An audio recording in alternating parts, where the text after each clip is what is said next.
Red blood cell count, कैसे हम RBC को काउंट करते हैं, रेड ब्लड सेल क्या होता है, थोड़ा सा पहले ब्रीफ बताऊंगा उसके बारे में। फिर उसके क्या क्या क्लिनिकल सिग्निफिकेंस हैं, मतलब अगर रेड ब्लड सेल बढ़ जाएगा तो क्या कंडीशन होगी, घट जाएगा तो क्या कंडीशन होगी, कौन कौन सी कैटेगरी में जो रेड ब्लड सेल है वो घटता है, कौन सी ऐसी कैटेगरी हैं जहां रेड ब्लड सेल जो है वो बढ़ जाता है, वो सारा हम देखेंगे। और आरबीसी में क्या मेजर कंपोनेंट्स हैं हम वो भी समझेंगे इस प्रैक्टिकल के एक्सपेक्ट से। रेड ब्लड सेल काउंट करना क्यों इंपॉर्टेंट है ये भी समझेंगे, और साथ ही साथ में ये भी देखेंगे कि हमारे एक ह्यूमन बॉडी में कितना अमाउंट में रेड ब्लड सेल रहता है। आरबीसी काउंट, सबसे पहले तो आरबीसी होता क्या है ये समझ लेते हैं। रेड ब्लड सेल क्या है, आपका वो सबसे इंपॉर्टेंट सेल है बॉडी का जो कि ऑक्सीजन, आयरन, फॉलिक एसिड, ये तीन मेजर कंपोनेंट कैरी करता है पूरे ब्लड में। हीमोग्लोबिन का पार्ट इसके अंदर ही लाई करता है, और रेड कलर जो है हीमोग्लोबिन की वजह से ही इसको मिलता है, और इसीलिए इसको हम आरबीसी यानी रेड ब्लड सेल कहते हैं। अदर नेम की अगर मैं बात करूं तो इसे हम एरिथ्रोसाइट कहते हैं। इसके अंदर दो कंडीशन होती है। एक आरबीसी के अगर मैं साइज की बात करूं तो इसका डायामीटर जो है वो अप्रोक्सीमेटली 7 माइक्रोमीटर का होता है, और थिकनेस जो है इसकी 2 माइक्रोमीटर एजेस के पास होती है और 1 माइक्रोमीटर सेंटर में रहती है। यानी ये हल्का सा, अगर आप लेटरल व्यू में देखोगे तो डंबल की तरह दिखाई देगा, और थिकनेस जो है इसकी कॉर्नर्स में जो सर्कल का सरकमफेरेंस का जो साइड है वहां पे उसकी थिकनेस ज़्यादा होगी जो कि 2 माइक्रोमीटर है, और वहीं सेंटर की तरफ जब आप मूव करेंगे तो उसकी थिकनेस जो है 1 माइक्रोमीटर पे रहेगी। डायामीटर में अगेन बता रहा हूँ 7 माइक्रोमीटर अप्रोक्सीमेटली रहता है। अब इस डायामीटर के अकॉर्डिंगली अगर हम इसकी क्लिनिकल सिग्निफिकेंस को देखें कि भाई क्या क्या कंडीशन आती है, तो डायमीटर के अकॉर्डिंगली अगर हम देखेंगे तो इसमें माइक्रोसिटिक और मैक्रोसिटिक कंडीशन देखने को मिलती है। माइक्रोसिटिक मतलब जब इसका 7 माइक्रोमीटर से साइज रेड ब्लड सेल का घटने लगेगा तो माइक्रोसिटिक कंडीशन देखने को मिलेगी। मैक्रोसिटिक कंडीशन देखने का मतलब होता है कि आरबीसी का साइज 7 माइक्रोमीटर से बढ़ गया है, यानी जो on an average normal size of RBC है वो अप्रोक्सीमेटली 7 माइक्रोमीटर का होता है। वहीं अगर ये घटेगा तो वो माइक्रोसिटिक कंडीशन में जाएगा, और अगर सेल का साइज बढ़ेगा तो वो मैक्रोसिटिक कंडीशन में जाएगा। दूसरी क्लिनिकल सिग्निफिकेंस एट बर्थ, अगर हम एरिथ्रोसाइट्स की बात करें तो ये काउंट जो है वेरी करता है 6.5 मिलियन से लेके 7.25 मिलियन पर क्यूबिक एमएम। पर क्यूबिक एमएम यहां हम इसलिए कह रहे हैं क्योंकि जो हम रेड ब्लड सेल इरिथ्रोसाइट हम काउंट करते हैं वो न्यूमर चैम्बर में काउंट करते हैं, और उस न्यूमर चैम्बर का जो साइज होता है टोटल, अगर मैं बात करूं पूरे कंप्लीट न्यूमर चैम्बर की, तो 9 mm का होता है। वहीं एक स्क्वायर जिसके अंदर हम लोग काउंट करते हैं सेल को वो 1 mm का होता है। 1 mm उसका स्क्वायर साइज है। तो अगर बात करें एट बर्थ पे तो आरबीसी जो है वो लाई करता है 6.5 मिलियन से 7.25 मिलियन। अब आप कहोगे कि सर नॉर्मल रेंज तो अलग होती है, मेल की नॉर्मल रेंज अप्रॉक्सीमेटली 4 से 6 के आसपास जा रही होती है, लेकिन ये इतना ज़्यादा क्यों? तो जब बच्चा बर्थ करता है, जब बच्चा पैदा होता है तो उसमें बोन्स जो हैं, जो ब्लड सेल्स जो हैं वो बहुत रैपिडली बनते हैं क्योंकि उसका एक एनवायरनमेंट चेंज होता है। इस वजह से आरबीसी का साइज स्टार्टिंग में थोड़ा सा मैक्रोसिटिक भी रहता है, और काउंटिंग में भी ज़्यादा देखने को यहाँ पे मिलता है। आगे बढ़ते हैं और अब समझते हैं कि भाई क्लिनिकल सिग्निफिकेंस में अगर हमारा आरबीसी बढ़ जाएगा तो उसमें क्या क्लिनिकल कंडीशन आएगी और हम उसे क्या बोलेंगे। तो दो टर्म याद रखने वाली है आपको यहाँ पे। अगर आरबीसी नंबर में बढ़ रहा है तो उसको बोलेंगे इरिथ्रोसाइटोसिस। यहाँ पे आप देख भी सकते हैं, यहाँ लिखा हुआ है इरिथ्रोसाइटोसिस। ये वो कंडीशन है जहां पे इरिथ्रोसाइट्स जो है वो अपने नॉर्मल रेंज से इंक्रीज होने लगता है, बढ़ने लगता है। क्या क्या कंडीशन है जहां पे वो बढ़ने लगता है? तो सबसे पहला आता है आपका हीमोक्रोसेंट्रेशन, जो कि कंसंट्रेशन, जो कि क्या है बर्न की वजह से होता है, या कोरेलिया, जो कि कंडीशन है जब आरबीसी जो है इंक्रीज होने लगते हैं। अगर किसी का हैवी बर्न हुआ है, ठीक है, उस कंडीशन में भी ब्लड बॉडी क्या करेगी, आरबीसी को जो है प्रोड्यूस करना शुरू कर देगी मैक्सिमम अमाउंट में, जिससे क्या हो कि रिकवरी जल्दी हो। तो उस कंडीशन में भी, क्लिनिकल कंडीशन में आप देखोगे कि आरबीसी जो है वो बढ़ेगा।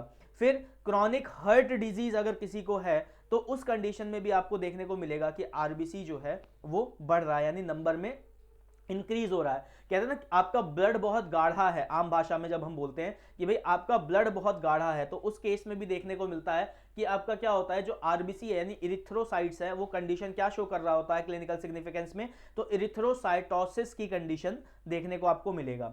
फिर पॉलीसाइथीमिया एक कंडीशन है जिसमें आपको क्या देखने को मिलेगा, अगेन इरिथ्रोसाइट्स का बढ़ा हुआ कंडीशन देखने को मिलेगा।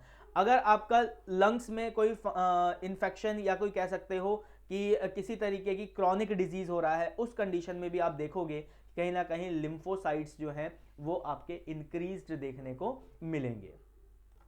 फिर आ जाते हैं डिक्रीज आरबीसी कंडीशन पे, यानी वो कंडीशन जहां पे आरबीसी डिक्रीज हो जाता है तो उसको हम बोलते हैं इरिथ्रोसाइटोपीनिया। बढ़ने की कंडीशन को इरिथ्रोसाइटोसिस और घटने की कंडीशन को इरिथ्रोसाइटोपीनिया। ये किस कंडीशन में देखने को मिलता है, तो सबसे पहली ओल्ड एज, जैसे जैसे बॉडी जो है वो अपने एज को अचीव करती है, ओल्ड एज में जाने लगती है, वैसे वैसे आरबीसी का जो फॉर्मेशन है वो धीरे धीरे रिड्यूस होता चला जाता है, और वो कंडीशन क्या होता है कि वहां पे आपको आरबीसी जो है वो डिक्रीज देखने को मिलेगी, यानी इरिथ्रोसाइटोपीनिया कंडीशन देखने को मिलेगा। उसी के बाद में प्रेगनेंसी के टाइम पे देखा जाता है अक्सर कि जो आरबीसी का काउंट है वो घटने लगता है, हीमोग्लोबिन भी घटने लगता है। क्यों? क्योंकि उसमें एक और बेबी जो है वो सरवाइव कर रहा है फिटस में, तो इस वजह से प्रेगनेंसी के टाइम पे भी देखा गया है कि वुमेन का जो आरबीसी काउंट है वो नॉर्मल रेंज से कम देखने को मिलेगा। फिर दूसरे क्लासिफाइंग एनीमिया डिजीज है, जैसे megaloblastic anaemia, iron deficiency anaemia, sickle cell anaemia. इसमें भी देखा गया है अलग कि आरबीसी का जो साइज शेप है वो चेंज होता है, जिसकी वजह से एनीमिक कंडीशन देखने को मिलती है। तो यहां हम लोगों ने डिक्रीज कंडीशन देखी जिसमें एरिथ्रोसाइटोपीनिया कंडीशन आ रही थी, और इंक्रीज कंडीशन देखी जिसमें एरिथ्रोसाइटोसिस कंडीशन आ रही थी। अब आ जाते हैं कि भाई क्या नॉर्मल रेंज है, अगर हम मेल और फीमेल की बात करें कि रेड ब्लड सेल हमारा क्या नॉर्मल रेंज में आता है। तो सबसे पहला मेल में बात कर लेते हैं, तो 4.5 से 6.0 मिलियन पर क्यूबिक एमएम ये मेल की आरबीसी की नॉर्मल रेंज है। फीमेल की बात करें तो 4 से 4.5 मिलियन पर क्यूबिक एमएम ये फीमेल की नॉर्मल रेंज है। अब यहां पे प्लस माइनस 0.5 मिलियन का फर्क आपको देखने को मिल सकता है। देखने को इसलिए मिल सकता है कि अलग अलग कंपनी जो अलग अलग रिएजेंट्स बनाती हैं, अलग अलग सेल काउंटर्स बनाती है, तो ये अलग अलग सेल काउंटर और अलग अलग रिएजेंट में क्या होता है कि आपका जो काउंटिंग नॉर्मल रेंज है ये कहीं ना कहीं थोड़ा बहुत वेरी करता है। तो 0.5 मिलियन का आपको वेरिएशन जरूर दिखेगा, कहीं ना कहीं कहीं पे हो सकता है 0.5 वेरिएशन ज्यादा देखने को मिले, वहीं कहीं 0.5 वेरिएशन आपको कम देखने को मिले। तो इसमें कंफ्यूज नहीं होना है, आपका जो रेड ब्लड सेल काउंट है वो आपका यही रहेगा 4.5 से 6 मिलियन के अराउंड मेल में, और 4 से 4.5 मिलियन पर क्यूबिक एमएम फीमेल। आगे बढ़ते हैं, स्पेसिमेन की बात कर लेते हैं कि भाई अब रेड ब्लड सेल हमने काउंट करना है, नॉर्मल रेंज जान लिया, क्लिनिकल सिग्निफिकेंस भी जान लिया। अब भाई काउंट करना है तो कौन सा ब्लड टाइप होना चाहिए, प्लेन ब्लड से कर सकते हैं, होल ब्लड से कर सकते हैं, या कोई स्पेसिफिक एंटीकोगुलेटेड ब्लड यानी ईडीटीए जो कि ethylene diamine tetra acetic acid ये है, इसी से कर सकते हैं। तो अगर आप इमीडिएटली कर रहे हो, जैसे आप मेथड यूज कर रहे हो माइक्रो मेथड जिसके अंदर आपने आरबीसी पिपेट लिया हुआ है, तो कैपिलरी ब्लड से भी सेम टाइम पे ब्लड लेके और उसको न्यूमर चैम्बर पे चार्ज करके आप काउंट कर सकते हो। चार्ज करने का यहाँ मतलब है कि रिएजेंट के साथ मिक्स किया, मिक्स करने के बाद उस मिक्सचर को आपने न्यूमर चैम्बर पे प्लेस किया और थोड़ी देर स्टेबल रखने के बाद आपने उसे काउंट कर लिया। एक तो ये तरीका है जिसमें आप कैपिलरी ब्लड का यूज करके भी आप आरबीसी काउंट कर सकते हो। दूसरा तरीका है बाय यूजिंग एंटीकोगुलेंट जो कि ethylene diamine tetra acetic acid EDTA। दोबारा बोल रहा हूं, ethylene diamine tetra acetic acid ये EDTA या फिर डबल ऑक्साइलेट ये भी एक एंटीकोगुलेंट है।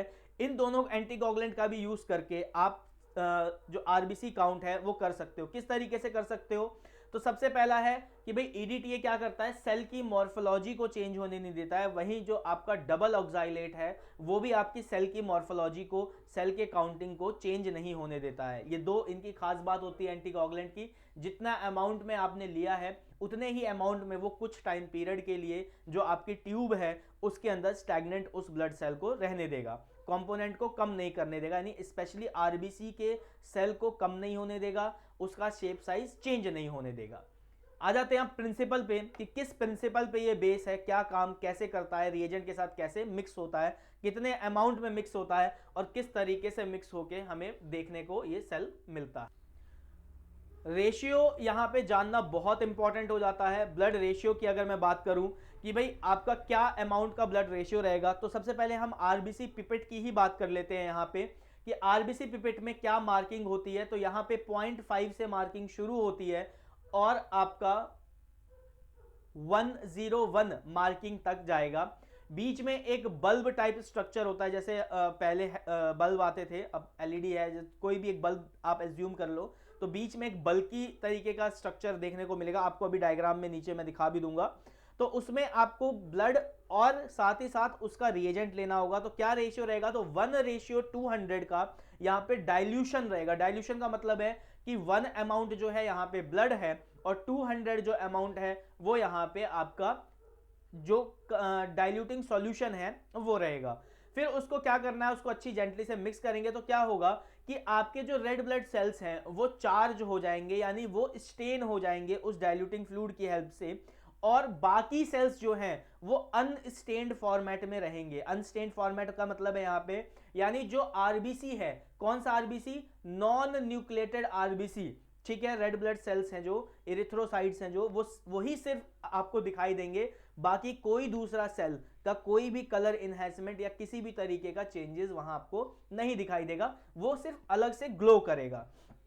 और उसको आप 40x पे न्यूम्बर चैम्बर, जो न्यूम्बर काउंटिंग चैम्बर है, उस पे रख के आप आराम से देख पाओगे। तो इसका प्रिंसिपल एक लाइन में अगर समझने की बात की जाए तो जो ब्लड है उसको डाइल्यूशन करना है 1:200 with the help of diluting fluid, और उसको फिर हाई पावर यानी 40x लेंस पे, फोकल लेंथ पे आपको न्यूम्बर चैम्बर के अंदर उसे काउंट करना है। जो भी सेल काउंट आएगा उसको फॉर्मूले में प्लेस करके आप उसका रिजल्ट ले सकते हो। आगे बढ़ते हैं, रिक्वायरमेंट समझते हैं कि भाई क्या क्या रिक्वायरमेंट है। यहां प्रिंसिपल समझ लिया, क्लिनिकल सिग्निफिकेंस भी समझ लिया, नॉर्मल रेंज भी देख ली हमारी। अब भाई और क्या क्या मटेरियल है इसके साथ में जो हमें प्रैक्टिकली मैनुअली, क्योंकि हम यहाँ पे मैनुअली आरबीसी काउंट समझ रहे हैं, तो मैनुअली में हमें और क्या क्या चीजें चाहिए होंगी। तो यहाँ माइक्रोस्कोप सबसे इंपॉर्टेंट पार्ट, जिसके अंडर में आप न्यूम्बर चैम्बर रख के उसको प्लेस करके सेल को ऑब्जर्व करोगे और फिर काउंट करोगे। इंप्रूव्ड न्यूम्बर काउंटिंग चैम्बर जो कि आपका ग्लास शेप में आता है, अभी आपको देखने को मिल जाएगा नीचे डायग्राम में। आरबीसी पिपेट जिसके अंदर आपका डाइल्यूटिंग फ्लूइड और ब्लड को मिक्स किया जाएगा। आरबीसी डाइल्यूटिंग फ्लूइड जिसके अंदर 3 मेजर कंपोनेंट रहते हैं, जिसमें सोडियम सिट्रेट है, फॉर्मेलिन है और डिस्टिल वाटर है। बात करें सोडियम सिट्रेट की तो 3 ग्राम्स के आसपास इसमें सोडियम सिट्रेट है। फॉर्मेलिन की बात करें तो 1 ml इसमें फॉर्मेलिन है, और distil water up to 100 ml, यानी पूरा कंप्लीट आपका 100 ml का बनाने के लिए इसमें ये डाइल्यूटिंग फ्लूइड यानी आरबीसी डाइल्यूटिंग फ्लूइड जो है यूज किया जाता है। अब प्रोसीजर से बढ़ने से पहले 2 प्रोसीजर अभी आपने देखा, मैंने जैसे कि बताया कि भाई आरबीसी चाहिए, माइक्रो पिपेट भी इसके अंदर आपको चाहिए होता है अगर आप मैक्रो मेथड से करेंगे तो। प्रोसीजर से बढ़ने से पहले 2 प्रोसीजर इंडिविजुअली हम समझ लेते हैं कि कौन से 2 प्रोसीजर की मैं बात कर रहा था पहले भी अभी, कि भाई अगर आप आरबीसी पिपेट लेंगे तो अलग थोड़ा सा प्रोसीजर अलग हो जाएगा, पिपेटिंग अलग हो जाएगी। वहीं आप अगर माइक्रो पिपेट से करेंगे तो वहां पे थोड़ी पिपेटिंग प्रोसेस अलग होगी, बाकी जो प्रोसेस है आरबीसी को चार्ज करना, न्यूम्बर चैम्बर पे प्लेस करना, वो सारा सेम रहेगा। तो यहाँ पे 2 मेथड है जिससे आप आरबीसी काउंट मैनुअली काउंट कर सकते हो। यहां पे ध्यान रखना आप मैनुअली प्रोसेस पढ़ रहे हो, अभी प्रोसीजर जो है मैनुअली किस तरीके से किया जाता है वो देख रहे हैं। तो माइक्रो मेथड एक मेथड है, दूसरा मैक्रो मेथड है। माइक्रो से आप समझ में जाओगे कि भाई माइक्रो मतलब छोटा, थोड़े अमाउंट में ही काम चल रहा है। मैक्रो का मतलब है यानी ज्यादा, बड़े अमाउंट में यहां पे चाहिए। तो बड़े अमाउंट में यहां पे कौन सा बड़ा अमाउंट की बात की जा रही है, तो सैंपल और रिएजेंट दोनों ज्यादा अमाउंट में चाहिए होता है मैक्रो मेथड में। वहीं माइक्रो मेथड में ब्लड सैंपल और रिएजेंट भी बहुत कम अमाउंट में चाहिए होता है। न्यूम्बर चैम्बर किस तरीके से माइक्रोस्कोप के अंदर दिखता है, तो ये बॉक्स है, ये आर और डब्ल्यू जो है ये लिखा हुआ नहीं रहता है। खाली सिर्फ ये बॉक्स इस तरीके से बने हुए आपको दिखेंगे। इसका जो शेप एंड साइज की बात करें तो शेप एंड साइज इस तरीके से, जो आर वाला पार्ट है यहां पे आपका आरबीसी काउंट होता है, 5 जगह आप आर यहां देखने को मिल रहा होगा आपको, ये यहां पे बड़ा करके दिखाया गया है। तो यहां पे एक, अगर हम बॉक्स की बात करें जहां आर लिखा हुआ है, इसके अंदर आपको 4 बॉक्स देखने को मिलेंगे। तो 4 बॉक्स इंटू 5 यानी ये 5 बॉक्सेस आप काउंट करेंगे। और ये स्मॉल छोटे छोटे बॉक्स हैं, इसमें अगर देखने को देखें तो इस तरीके से एक बॉक्स के अंदर हमारा जो सेल है वो देखने को मिलता है। यहीं पे साइज की बात कर लेते हैं, तो एक बॉक्स का, छोटा से बॉक्स का साइज जो है 0.05 mm होता है। और अगर हम इसके पूरे की बात करें तो ये आपका 0.2 mm है। और यहाँ पे 1 mm का ये पूरा लेंथ है, उसको आप 5 से डिवाइड कर देंगे तो आपको एक लेंथ का साइज आपको अप्रोक्सीमेटली इधर से भी आपको देखने को मिल जाएगा। यही ये जो आप देख रहे हो इसमें सर्कल सर्कल सा, ये आपका आरबीसी चार्ज्ड स्टेज में है। चार्ज मतलब एक्टिव स्टेज में है। यहां पे आप आरबीसी यानी इन्हीं सेल्स को आप काउंट करते हो। किस तरीके से काउंट करते हैं वो भी अब बताता हूं। इसमें क्या है, जिग जैग कंडीशन यानी स्टेप वाइज चलेगा। ध्यान रखना है कि आपको दो साइड कोई सी भी क्रॉस कर लेनी है। क्रॉस का मतलब है कि उसको उस लाइन पे आप काउंट नहीं करोगे। जैसे फॉर एग्जांपल मैंने इधर राइट वाली साइड और डाउन वाली साइड पे क्रॉस कर लिया, तो इसके ऊपर जो सेल आ रहा है इस बॉक्स में रहेगा तो मैं काउंट करूंगा, इस बॉक्स में रहेगा तो इस सेल को मैं काउंट नहीं करूंगा। वही जब मैं इस बॉक्स में आऊंगा तो इस वाली लाइन और इस वाली लाइन को काउंट करूंगा। क्लियर हुआ? कौन सी लाइन वाला जो है? दोबारा बता रहा हूं, देखो ये एक बॉक्स है, इतना तो पार्ट आपको समझ में आ गया होगा। अब हम आ जाते हैं कि भाई ये वाला जो पार्ट है, यहां पे ये वाली जो लाइन है जहां पे मेरा अभी माउस का कर्सर मूव करता हुआ आप देख रहे होगे, और ये वाली जो लाइन है, इस पूरे लाइन को, नीचे वाली पूरी लाइन को मैंने क्रॉस कर लिया। क्रॉस का मतलब है कि ये यहां, ये वाली लाइन, एक ये वाली लाइन, ये वाली और ये वाली, ये जो लाइन है इसको मैंने मान लिया कि भाई मैं इसको जब ये काउंट कर रहा हूं, ठीक है, तो इस काउंट करते वक्त जो सेल इस पे है, यानी ये वाला जो सेल है, ये वाला जो सेल है, उसको मैं इस बॉक्स में काउंट नहीं करूंगा। क्लियर हुआ? अब इतना क्लियर हुआ? सर यस और नो? ऑप्शन देख रहा हूँ। बॉक्स क्लियर है? जी सर। ठीक है। अब इसके अंदर हमने क्या किया है, अलग अलग हम आरबीसी फॉर एग्जांपल प्लेस कर लेते हैं यहां पे। ठीक है, एक हमारा आरबीसी ये हो गया, एक हमारा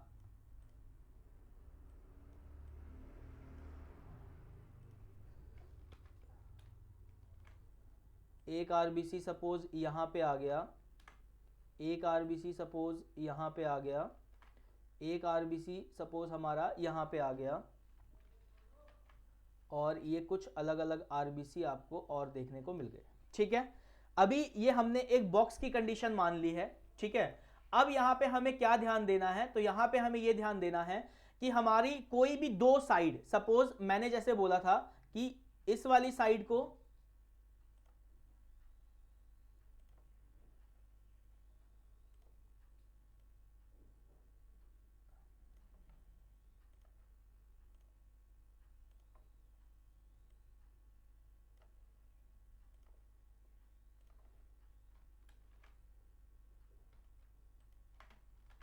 एक इस वाली साइड को क्रॉस कर लिया और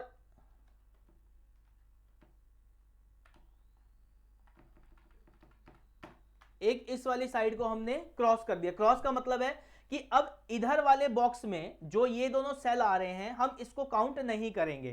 ठीक है, और इसके साथ में अब जैसे इसके साथ में हमारा एक ये भी सेल होगा, बॉक्स होगा। ठीक है,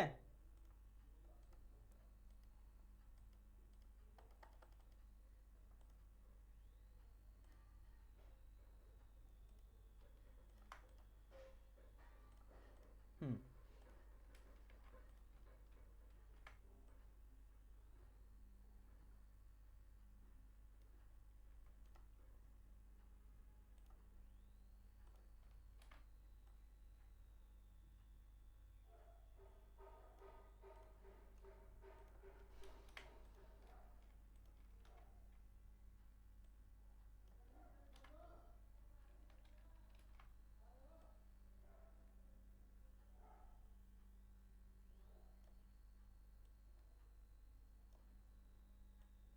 इमेज प्रॉपर देख पा रहे हो, कोई दिक्कत तो नहीं आ रही है?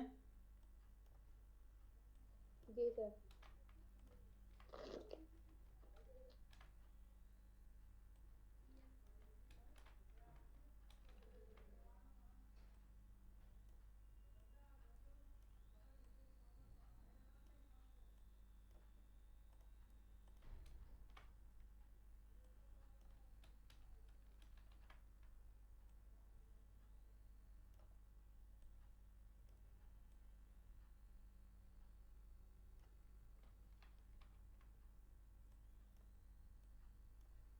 ओके। अब ब्लू कलर से जो है हमारे वो मार्क्ड है हमारे आरबीसी सेल्स, ठीक है। ब्राउन कलर का जो बॉक्स आप देख रहे हो वो हो गया हमारा न्यूमर चैम्बर का पार्ट।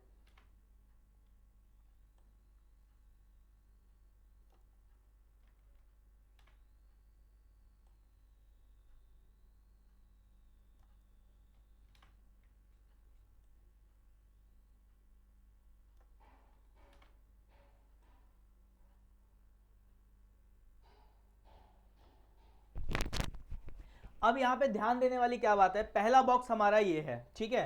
इसके साथ में यहां पे इस इमेज को आप देख लो, दिमाग में बैठा लो इस इमेज को, इसी तरीके का मैंने सिर्फ ये 4 बॉक्स बनाया है। क्लियर है? यस और नो, क्लियर है? जी सर। ठीक है, इतना इस वाले बॉक्स को आपने देख लिया। अब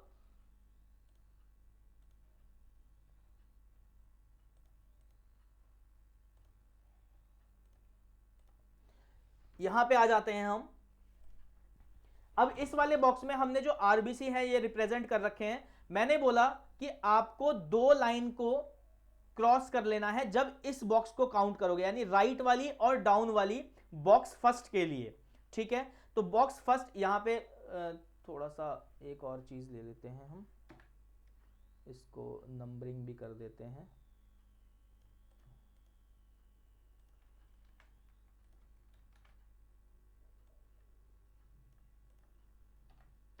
ये सेकंड हो गया,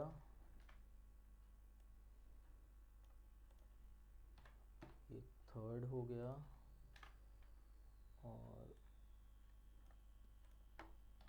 ये आपका फोर्थ हो गया।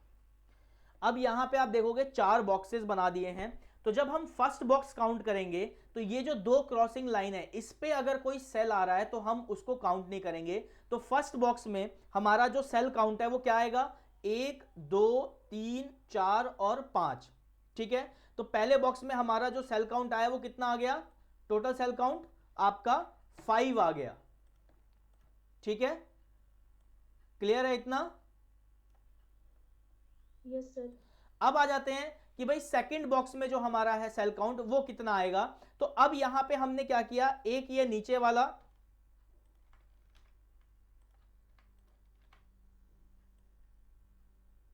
अब हमने इसको हटा देना है, इसको हमें काउंट करना है राइट और डाउन। अब ये काउंट नहीं होगा। तो इस बॉक्स में कितने सेल काउंट होंगे, तो 1 2 3 4 5, यहां ये नहीं होगा। तो कितने हैं इस यहां पे, 1 2 3 और 4। क्लियर हो गया?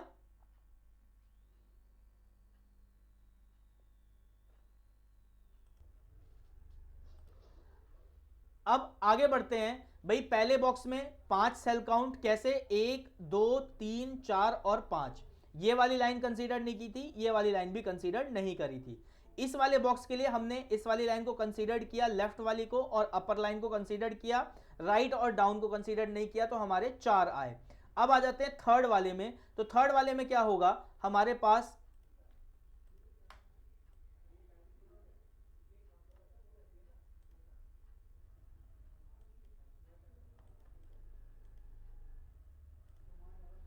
अब यहां पे आप देखोगे कि हमारे पास अपर वाला और लेफ्ट इसको हम कंसीडर कर रहे हैं और राइट और डाउन को कंसीडर नहीं करेंगे। तो टोटल सेल काउंट कितना आएगा हमारे पास यहां पे, तो 1 2 3 4, यहां पे भी क्या है, 4 सेल काउंट आपको देखने को मिलेंगे। थर्ड वाले में कितने देखने को मिलेंगे, यहां पे भी आपको 4 सेल काउंट देखने को मिलेंगे। उसके बाद आ जाते हैं फोर्थ वाले में। तो अब हमें यहां क्या करना है, तो ये वाली लाइन हमें यहां कंसीडर करनी है लेफ्ट वाली, और अपर लाइन भी कंसीडर करनी है, राइट और डाउन कंसीडर नहीं होगी। तो अब इसमें हमारे सेल काउंट कितने देखने को मिलेंगे, तो यहां पे अब ये वाली कंसीडर होती है, तो इस फोर्थ वाले बॉक्स में हम इस सेल को काउंट कर सकते हैं, ठीक है, क्योंकि इसमें अपर लाइन भी कंसीडर की जा रही है और लेफ्ट लाइन भी कंसीडर की जा रही है। तो यहां से काउंट करेंगे 1 2 3 4 5 6, और ये नीचे आ रहा है तो इसको कंसीडर नहीं करेंगे। तो यहां पे टोटल जो सेल काउंट है वो आपका कितना देखने को मिला है, तो यहां पे टोटल सेल काउंट आपका 6 सेल काउंट देखने को मिला है।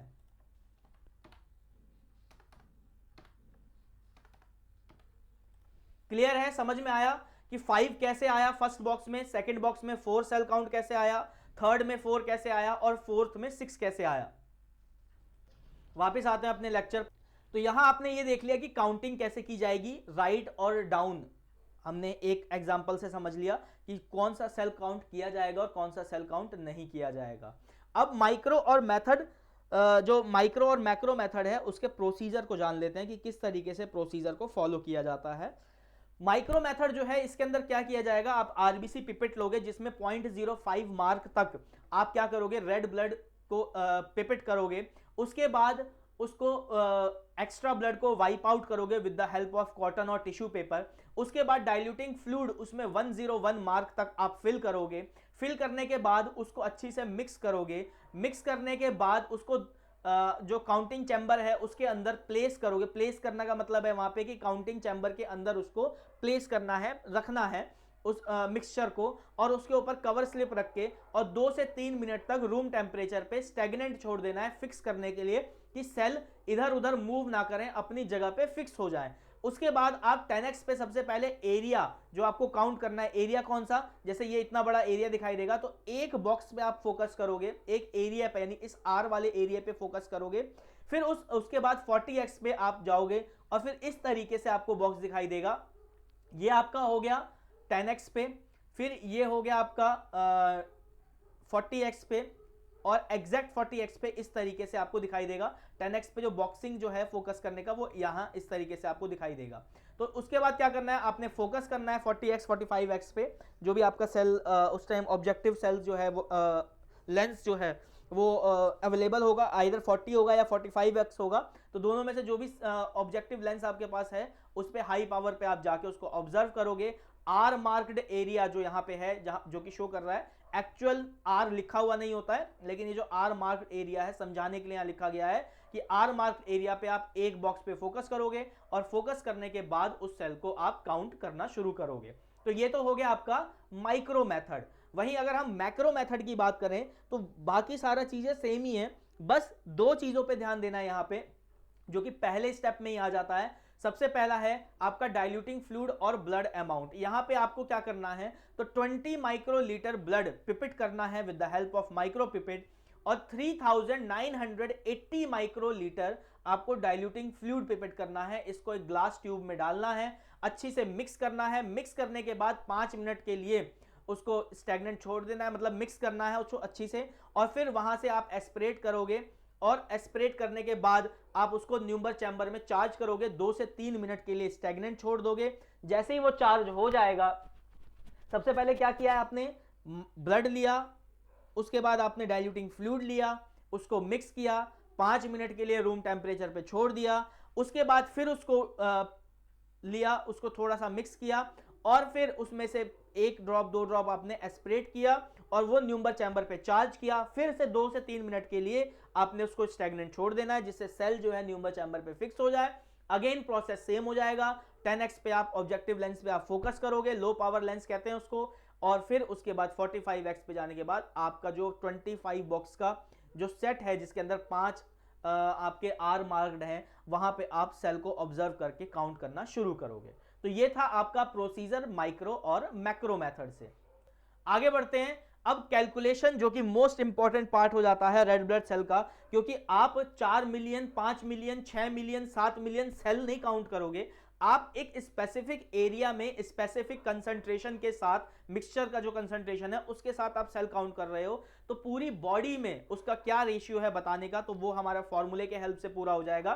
तो यहां पे फॉर्मूला क्या कहता है, number of red blood cells per cubic mm of whole blood, यानी जो हमारी बॉडी में होल ब्लड है उसमें जो आरबीसी है, रेड ब्लड सेल है, इरिथ्रोसाइट है, वो कितना है, तो number of cell count multiply में dilution factor divide by area counted multiply में डेप्थ ऑफ चैम्बर। तो यहां पे हमारे पास दो चीजें गिवन है, क्या क्या गिवन है, तो डाइल्यूशन जो कि हमारा 1:200 था, तो रेशियो दिया हुआ था, तो डाइल्यूशन हमारा 200 हो गया।